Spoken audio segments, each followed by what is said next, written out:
Ce qui se passe au campus Rohero, le manque d'eau, prouve à suffisance un problème très sérieux, une véritable crise de gouvernance de l'Université du Burundi. C'est sidérant que des éminents professeurs qui pilotent l'enseignement universitaire après avoir fréquenté les meilleures universités européennes et sur les frais du contribuable burundais ont détruit de façon délibérée les structures intermédiaires, notamment l'organisation des étudiants, le système de représentation des étudiants aux organes de prise de décision, si je me permets le terme, l'imbonerakurisation de toutes les structures. Comme conséquence, premièrement, il y a eu l'intensification de la vulnérabilité des étudiants, pré-bourse imposée, jamais donnée dans les délais requis, plus de restauration des étudiants, vétusté des homes universitaires, problématiques de gestion et de rénovation des amphithéâtres,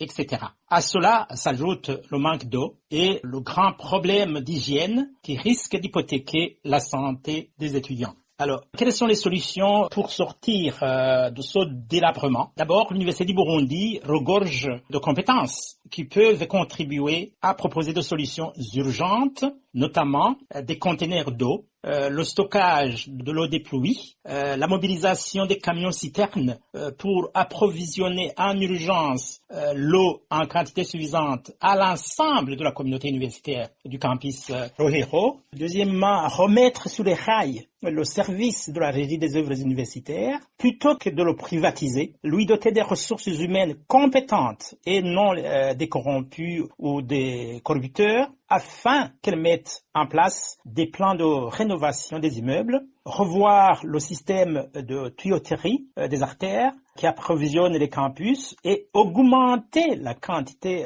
distribuée. Quantité